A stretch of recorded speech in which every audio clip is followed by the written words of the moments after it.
ನಮಸ್ಕಾರ ವೀಕ್ಷಕರೇ, ನೀವು ನೋಡ್ತಾ ಇರೋದು ಆದ್ಯಂತ್ ಮೀಡಿಯಾ. ನಿಮ್ಗೆಲ್ಲ ಅಜ್ಜಿ ಕಾಲದ ಊಟದ ರುಚಿ ನೆನ್ಪಿದ್ಯಾ?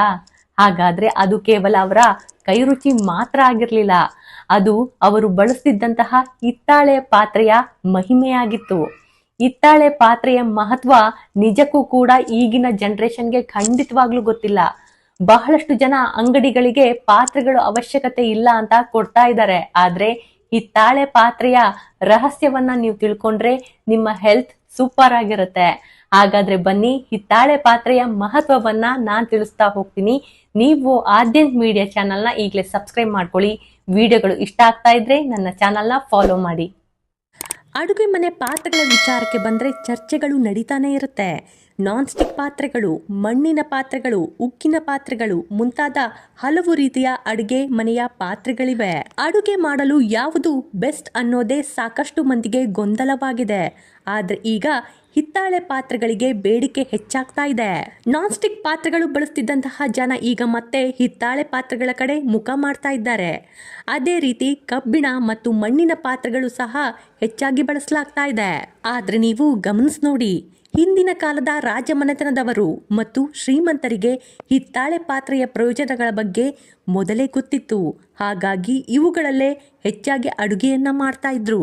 ಈಗಲೂ ಕೂಡ ಬಹಳಷ್ಟು ಹಳೆಯ ಕಾಲದ ಗುಡಿ ಗುಂಡಾರಗಳಲ್ಲಿ ನೀವು ನೋಡಿ, ದೊಡ್ಡ ದೊಡ್ಡ ಹಿತ್ತಾಳೆ ಪಾತ್ರೆಗಳಿಂದಲೇ ಅಡಿಗೆ ಮಾಡ್ತಾರೆ. ಇತಿಹಾಸದುದ್ದಕ್ಕೂ ಹಿತ್ತಾಳೆ ಪಾತ್ರೆಗಳು ಪ್ರಾಚೀನ ಭಾರತದ ಪಾಕಶಾಲೆಯಲ್ಲಿ ಸಂಪ್ರದಾಯಗಳಲ್ಲಿ ಯಾವಾಗಲೂ ಫಸ್ಟ್ ಪ್ಲೇಸ್ ಅಲ್ಲೇ ಇದೆ. ಇದು ಸಿಂಧು ಸಂಸ್ಕೃತಿಯ ವಿಶೇಷ ಭಾಗವಾಗಿತ್ತು. ಹಿತ್ತಾಳೆ ಚಿನ್ನದ ಬಣ್ಣವು ಅದನ್ನು ಸೌಂದರ್ಯದ ದೃಷ್ಟಿಯಿಂದ ಆಕರ್ಷಕ ಲೋಹವನ್ನಾಗಿ ಮಾಡಿದೆ. ಹಿತ್ತಾಳೆ ಪಾತ್ರೆಗಳು ಕೇವಲ ಅಡುಗೆ ಮನೆಗೆ ಅಂದವನ್ನ ಹೆಚ್ಚಿಸೋದು ಮಾತ್ರ ಅಲ್ಲ, ನಮ್ಮ ಆರೋಗ್ಯದ ದೃಷ್ಟಿಯಿಂದ ಬಹಳನೇ ಮಹತ್ವವಾಗಿದೆ. ನಮ್ಮ ಪೂರ್ವಜರು ಅಡುಗೆಗೆ ಮತ್ತು ಆಹಾರ ಸೇವನೆಗೆ ಹಿತ್ತಾಳೆ ಪಾತ್ರೆಗಳನ್ನೇ ಯಾಕೆ ಬಳಸ್ತಾ ಇದ್ರು ಇಲ್ಲಿ ತಿಳ್ಕೊಳ್ಳಿ. ಎಲ್ಲ ಕಾಲದಲ್ಲೂ ಹಿತ್ತಾಳೆ ಪಾತ್ರೆಗಳ ಬಳಕೆ ಮಾಡ್ತಾನೆ ಬಂದಿದ್ದೀವಿ. ಶುಭ ಕಾರ್ಯಕ್ರಮಗಳಿಗೆ ಹಿತ್ತಾಳೆ ಪಾತ್ರೆಗಳಿಲ್ಲದೆ ಪೂಜೆ ಕಂಪ್ಲೀಟ್ ಆಗೋದೇ ಇಲ್ಲ. ಆರೋಗ್ಯದ ದೃಷ್ಟಿಯಿಂದಲೂ ಹಿತ್ತಾಳೆ ಪಾತ್ರೆಗಳೇ ಬೆಸ್ಟ್ ಆಗಿದೆ. ಹಿತ್ತಾಳೆ ಪಾತ್ರೆಯನ್ನ ತಾಮ್ರ ಮತ್ತು ಸತುವಿನ ಮಿಶ್ರಣದಿಂದ ತಯಾರಿಸಲಾಗುತ್ತೆ. ಅಂದ್ರೆ ಕಾಪರ್ ಮತ್ತೆ ಜಿಂಕ್ ಅನ್ನ ಮಿಶ್ರಣ ಮಾಡಿ ಮಾಡುವಂತಹ ಲೋಹವಾಗಿದೆ. ಈ ಪಾತ್ರೆಗಳಲ್ಲಿ ಬೇಯಿಸಿದ ಆಹಾರವು ದೀರ್ಘಕಾಲದವರೆಗೆ ಬಿಸಿಯಾಗಿರುತ್ತೆ. ಯಾಕಂದ್ರೆ ಈ ಲೋಹವು ಶಾಖವನ್ನ ಆಕರ್ಷಣೆ ಮಾಡುತ್ತೆ ಮತ್ತು ಆಹಾರವನ್ನ ದೀರ್ಘಕಾಲದವರೆಗೆ ಬಿಸಿಯಾಗಿಡಲು ಸಹಾಯ ಮಾಡುತ್ತೆ. ಇದಲ್ಲದೆ ಹಿಂದಿನ ಕಾಲದಲ್ಲಿ ರೆಫ್ರಿಜಿರೇಟರ್ಗಳು ಇಲ್ಲದೆ ಇದ್ದ ಕಾರಣ ಈ ಹಿತ್ತಾಳೆ ಪಾತ್ರೆಗಳು ದೀರ್ಘಕಾಲದವರೆಗೆ ಆಹಾರವನ್ನ ಸಂಗ್ರಹಿಸಲು ಜೊತೆಗೆ ಆಹಾರವನ್ನ ಬಿಸಿಯಾಗಿಡಲು ಬಹಳ ಉಪಯುಕ್ತವಾಗಿತ್ತು. ಈ ಹಿತ್ತಾಳೆ ಪಾತ್ರೆಗಳಲ್ಲಿ ಅಡುಗೆ ಮಾಡೋದ್ರಿಂದ ತರಕಾರಿಗಳ ಪೋಷಕಾಂಶಗಳು ಕಡಿಮೆ ಆಗೋದಿಲ್ಲ ಎಂದು ಹೇಳಲಾಗುತ್ತೆ. ಇದರಲ್ಲಿ ತಯಾರಿಸಿದಂತಹ ಆಹಾರವು ರುಚಿಕರ ಮಾತ್ರ ಅಲ್ಲ, ದೇಹಕ್ಕೆ ಆರೋಗ್ಯ ಮತ್ತು ಶಕ್ತಿಯನ್ನ ನೀಡುತ್ತೆ.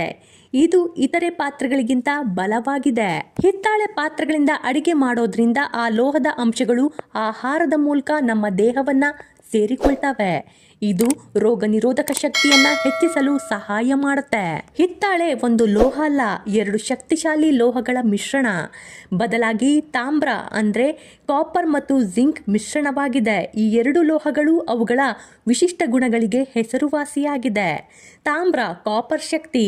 ತಾಮ್ರವು ನಮ್ಮ ದೇಹಕ್ಕೆ ಸಣ್ಣ ಪ್ರಮಾಣದಲ್ಲಿ ಅಗತ್ಯವಿರುವ ಪೋಷಕಾಂಶವನ್ನ ನೀಡುತ್ತೆ.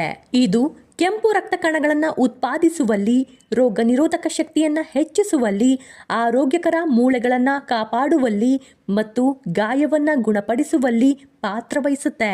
ಇನ್ನು ಜಿಂಕ್ ಅಂತೂ ಮ್ಯಾಜಿಕ್ ಮಾಡುತ್ತೆ. ಇದು ಆರೋಗ್ಯಕರ ರೋಗ ನಿರೋಧಕ ವ್ಯವಸ್ಥೆ, ಗಾಯ ಗುಣಪಡಿಸೋದು ಮತ್ತು ನಮ್ಮ ರುಚಿಯ ಮೊಗ್ಗುಗಳನ್ನ ಸಂತೋಷವಾಗಿಡಲು ನಿರ್ಣಾಯಕ ಮತ್ತೊಂದು ಪೋಷಕಾಂಶವಾಗಿದೆ. ಅಲ್ಯೂಮಿನಿಯಂ ಅಥವಾ ಸ್ಟೀಲ್ ಪಾತ್ರೆಗಳಿಗೆ ಕಂಪೇರ್ ಮಾಡಿದ್ರೆ ಹಿತ್ತಾಳೆ ಪಾತ್ರೆಯಲ್ಲಿ ಅಡುಗೆ ಮಾಡುವಾಗ ಆಹಾರದಲ್ಲಿರುವ ಪೋಷಕಾಂಶಗಳು ಸುಮಾರು 90% ಹಾಗೆ ಉಳಿಯುತ್ತಂತೆ. ಹಿತ್ತಾಳೆಯಲ್ಲಿರುವಂತಹ ಸತುವಿನ ಅಂಶವು ದೇಹಕ್ಕೆ ರೋಗ ನಿರೋಧಕ ಶಕ್ತಿಯನ್ನ ಮತ್ತು ಬ್ಯಾಕ್ಟೀರಿಯಾಗಳ ವಿರುದ್ಧ ಹೋರಾಡುವ ಸಾಮರ್ಥ್ಯವನ್ನ ನೀಡುತ್ತಂತೆ. ಹಾಗಾಗಿ ನಮ್ಮ ಪೂರ್ವಜರು ನೀರನ್ನ ಹಿತ್ತಾಳೆ ಪಾತ್ರೆ ಅಥವಾ ಬಿಂದಿಗೆಯಲ್ಲಿ ಸಂಗ್ರಹ ಮಾಡಿ ಕುಡಿತಾ ಇದ್ದಿದ್ದು. ಈ ಪಾತ್ರೆಗಳಲ್ಲಿ ಸೇವಿಸೋದ್ರಿಂದ ಆಗುವ ಅತಿ ದೊಡ್ಡ ಪ್ರಯೋಜನ ಏನಂದ್ರೆ ಜೀರ್ಣಕ್ರಿಯೆ ಮೇಲೆ ಅವುಗಳ ಪ್ರಯೋಜನಕಾರಿ ಪರಿಣಾಮ. ಹಿತ್ತಾಳೆಯು ಆಂಟಿ ಮೈಕ್ರೋಬಿಯಲ್ ಗುಣಲಕ್ಷಣಗಳನ್ನು ಹೊಂದಿದೆ. ಅದು ಹಾನಿಕಾರಕ ಬ್ಯಾಕ್ಟೀರಿಯಾಗಳನ್ನು ಕೊಲ್ಲಲು ಮತ್ತು ಆಹಾರವನ್ನು ಅದರ ಶುದ್ಧ ರೂಪದಲ್ಲಿ ಸೇವಿಸೋದನ್ನು ಖಚಿತಪಡಿಸಿಕೊಳ್ಳಲು ಸಹಾಯ ಮಾಡುತ್ತೆ. ಹಿತ್ತಾಳೆ ಪಾತ್ರೆಗಳು ಆಲ್ಕಲೈನ್ ಸ್ವಭಾವವನ್ನು ಹೊಂದಿವೆ ಎಂದು ಪರಿಗಣಿಸಲಾಗುತ್ತೆ. ಇದು ಹೊಟ್ಟೆಯ ಆಮ್ಲವನ್ನು ತಟಸ್ಥಗೊಳಿಸಿ ಮತ್ತು ಜೀರ್ಣಕ್ರಿಯೆಯನ್ನು ಸುಧಾರಿಸಲು ಸಹಾಯ ಮಾಡುತ್ತೆ. ದೇಹದ ಉಷ್ಣತೆಯನ್ನ ನಿಯಂತ್ರಿಸುತ್ತೆ ಹಿತ್ತಾಳೆ. ಈ ಪಾತ್ರೆಗಳ ಮೂಲಕ ಆಹಾರವನ್ನ ಸೇವನೆ ಮಾಡೋದ್ರಿಂದ ದೇಹದ ಶಾಖವನ್ನ ನಿಯಂತ್ರಿಸುತ್ತೆ ಮತ್ತು ಬೇಸಿಗೆಯಲ್ಲಿ ಬಹಳನೇ ಸಹಾಯಕವಾಗುತ್ತೆ. ಆಯುರ್ವೇದದ ಪ್ರಕಾರ ಈ ಪ್ರಾಚೀನ ಲೋಹವು ದೋಷಗಳನ್ನು ಸಮತೋಲನಗೊಳಿಸುವ ಮೂಲಕ ದೇಹವನ್ನ ತಂಪಾಗಿಡಿಸುತ್ತೆ. ಈ ಪಾತ್ರೆಗಳಲ್ಲಿ ಆಹಾರವನ್ನ ತಯಾರಿಸಿ ಸೇವಿಸುವ ಸಂದರ್ಭದಲ್ಲಿ ಅದು ಆಹಾರದ pH ಸಮತೋಲನವನ್ನ ಕಾಪಾಡಿಕೊಳ್ಳಲು ಸಹಾಯ ಮಾಡುತ್ತೆ. ತಾಮ್ರ ರಕ್ತದ ಹರಿವನ್ನ ಹೆಚ್ಚಿಸುತ್ತೆ ಅಂತ ಮೊದಲೇ ತಿಳಿಸಿದ್ದೆ. ಇದು ಮಾನವ ದೇಹದ ಸುಗಮ ಕಾರ್ಯನಿರ್ವಹಣೆಗೆ ಸಹಾಯ ಮಾಡೋದಲ್ಲದೆ ಚರ್ಮಕ್ಕೆ ಕಾಂತಿಯುತ ಹೊಳಪನ್ನು ನೀಡುತ್ತೆ. ಇದರಿಂದ ನಿಮಗೆ ಹೊಳಪು ಮತ್ತು ಹೊಳೆಯುವ ಚರ್ಮ ಸಿಗುತ್ತೆ. ಅಲ್ಲದೆ ಹಿತ್ತಾಳೆ ಪಾತ್ರೆಯಲ್ಲಿರುವಂತಹ ಜಿಂಕ್ ಅಂಶವು ನಿಮ್ಮ ಕೂದಲನ್ನ ಪೋಷಿಸಲು ಮತ್ತು ಅದಕ್ಕೆ ಹೊಳಪನ್ನ ನೀಡಲು ಸಹಾಯ ಮಾಡುತ್ತೆ.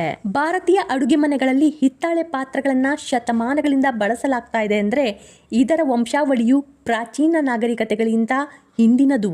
ಈ ಪಾತ್ರೆಗಳನ್ನ ಬಳಸುವ ಮೂಲಕ ನಾವು ನಮ್ಮ ಶ್ರೀಮಂತ ಪರಂಪರೆಯನ್ನ ಅನುಸರಿಸೋದಲ್ಲದೆ ನಮ್ಮ ಪಾಕಶಾಲೆಯ ಪೂರ್ವಜರ ಬುದ್ಧಿವಂತಿಕೆಯನ್ನು ಸಹ ಪಡೆದುಕೊಳ್ತಾ ಇದ್ದೀವಿ. ಇತರೆ ವಸ್ತುಗಳಿಗಿಂತ ಭಿನ್ನವಾಗಿ ಹಿತ್ತಾಳೆ ತನ್ನ ಮೇಲ್ಮೈ ಶಾಖವನ್ನ ಸಮವಾಗಿ ವಿತರಿಸುತ್ತೆ. ಏಕರೂಪದಲ್ಲಿ ಅಡುಗೆ ಫಸ್ಟ್ ಕ್ಲಾಸ್ ಆಗಿ ಬೆಂದಿರುತ್ತೆ. ಈ ಏಕರೂಪತೆ ಬಿಸಿ ಕಲೆಗಳನ್ನ ತಡೆಯುತ್ತೆ. ಸುಡುವ ಅಥವಾ ಅಸಮಾನವಾಗಿ ಬೇಯಿಸಿದ ಭಕ್ಷ್ಯಗಳ ಅಪಾಯವನ್ನ ಕಡಿಮೆ ಮಾಡುತ್ತೆ. ನೀವು ತರಕಾರಿಗಳನ್ನ ಹುರಿಯಿರಿ ಅಥವಾ ಖಾರದ ಗ್ರೇವಿಗಳನ್ನ ಕುದಿಸಿ. ಹಿತ್ತಾಳೆ ಪ್ರತಿ ಬಾರಿಯೂ ನಿಖರ ಮತ್ತು ಸ್ಥಿರವಾದ ಫಲಿತಾಂಶವನ್ನೇ ನೀಡುತ್ತೆ. ಹಿತ್ತಾಳೆ ಪಾತ್ರೆಗಳು ನಿಮ್ಮ ಮನೆಯಲ್ಲಿದ್ರೆ ಖಂಡಿತವಾಗ್ಲೂ ಅದನ್ನ ನಿಮ್ಮಲ್ಲೇ ಇಟ್ಕೊಳ್ಳಿ. ಯಾಕಂದ್ರೆ ಇದು ಪರಿಸರ ಸ್ನೇಹಿ. ಹಿತ್ತಾಳೆಗಳು ಬಾಳಿಕೆ ಬರುತ್ತೆ, ತುಕ್ಕು ಹಿಡಿಯೋದಿಲ್ಲ ಮತ್ತು ದೈನಂದಿನ ಬಳಕೆಗೆ ತುಂಬಾ ಒಳ್ಳೆಯದು. ಹಿತ್ತಾಳೆ ಪಾತ್ರೆಗಳನ್ನ ಸರಿಯಾಗಿ ಕಾಳಜಿ ಮಾಡೋದ್ರಿಂದ ಜೀವಿತ ಅವಧಿಯವರೆಗೆ ಬಾಳಿಕೆ ಬರುವಂತೆ ನಿರ್ಮಿಸಲಾಗಿದೆ. ಬೀಸಾಡುವ ಬದಲು ದೀರ್ಘ ಆಯುಷ್ಯ ಆಗಿರುವಂತಹ ಹಿತ್ತಾಳೆ ಪಾತ್ರೆಗಳನ್ನ ನಿಮ್ಮ ಮನೆಯಲ್ಲಿ ಖಂಡಿತವಾಗ್ಲೂ ಬಳಸಿ. ಬಹುತೇಕ ಎಲ್ಲಾ ಮನೆಗಳಲ್ಲಿ ಪೂಜೆಗೆ ಹಿತ್ತಾಳೆ ಲೋಹದ ಮಾಡಿದ ಪಾತ್ರೆಗಳನ್ನೇ ಬಳಸಲಾಗುತ್ತೆ. ವೇದಗಳ ಒಂದು ಭಾಗವಾದ ಆಯುರ್ವೇದದಲ್ಲಿ ಹಿತ್ತಾಳೆ ಪಾತ್ರೆಗಳು ಭಗವಾನ್ ಧನ್ವಂತರಿಯ ಅತ್ಯಂತ ಪ್ರಿಯವಾದವು ಎಂದು ಹೇಳಲಾಗುತ್ತೆ. ಇದಲ್ಲದೆ ಮಹಾಭಾರತದಲ್ಲಿ ಸೂರ್ಯ ದ್ರೌಪದಿಗೆ ಹಿತ್ತಾಳೆಯ ಅಕ್ಷಯ ಪಾತ್ರೆಯನ್ನ ವರವಾಗಿ ನೀಡಿದ್ದನಂತೆ. ಈ ಪಾತ್ರೆಗಳ ಮಹತ್ವ ಜ್ಯೋತಿಷ್ಯ, ಧಾರ್ಮಿಕ ಗ್ರಂಥಗಳು ಮತ್ತು ಆಯುರ್ವೇದದಲ್ಲಿ ವಿವರಿಸಲಾಗಿದೆ. ಹಿತ್ತಾಳೆಯು ದೇವಗುರು ಬೃಹಸ್ಪತಿಗೆ ಸಂಬಂಧಿಸಿದೆ. ಭಾರತೀಯ ಸಂಪ್ರದಾಯದಲ್ಲಿ ಹಿತ್ತಾಳೆಯನ್ನ ಶುದ್ಧ ಲೋಹವೆಂದು ಹೇಳ್ತಾ ಇದರಿಂದ ದೇವರ ಪೂಜೆಗೆ ಮತ್ತು ಪ್ರಸಾದ ತಯಾರಿಸಲು ವಿಶೇಷವಾಗಿ ಬಳಸಲಾಗುತ್ತೆ. ಸಾಮಾನ್ಯವಾಗಿ ಪೂಜಾ ಕೊಠಡಿಯಲ್ಲಿ ದೀಪಗಳು, ಕಳಶ ಮತ್ತು ಪಂಚಪಾತ್ರೆಗಳನ್ನ ಹಿತ್ತಾಳೆಯಿಂದಲೇ ತಯಾರಿಸಲಾಗುತ್ತೆ. ಯಾಕಂದ್ರೆ ಇದು ಧನಾತ್ಮಕ ಶಕ್ತಿಯನ್ನ ಸೆಳೆಯುತ್ತೆ ಎಂಬ ನಂಬಿಕೆ ಇದೆ. ಜೊತೆಗೆ ಇವು ಅತ್ಯಂತ ಬಾಳಿಕೆ ಬರುವ ಪಾತ್ರೆಗಳಾಗಿದ್ದು ಹಳೆಯ ಕಾಲದಲ್ಲಿ ಇವುಗಳನ್ನ ಮಗಳ ಮದುವೆಯಲ್ಲಿ ಉಡುಗೊರೆಯಾಗಿ ನೀಡಲಾಗ್ತಾ ಇತ್ತು ಮತ್ತು ತಲೆಮಾರುಗಳವರೆಗೆ ಬಳಸಲಾಗ್ತಾ ಇತ್ತು. ಹಿತ್ತಾಳೆ ಪಾತ್ರೆಗಳು ಶುದ್ಧವಾಗಿವೆ, ಆದ್ರೆ ನೀವು ಅವುಗಳನ್ನ ದಿನನಿತ್ಯ ಬಳಸ್ತಾ ಇದ್ರೆ ಮೊಸರು, ಮಜ್ಜಿಗೆ, ಲಸ್ಸಿ, ಉಪ್ಪಿನಕಾಯಿ, ಹಾಲು ಹಾಗೆ ಹುಳಿ ಪದಾರ್ಥಗಳನ್ನ ತಯಾರಿಸುವುದನ್ನ ಕಡ್ಡಾಯವಾಗಿ ತಪ್ಪಿಸ್ಬೇಕಾಗತ್ತೆ.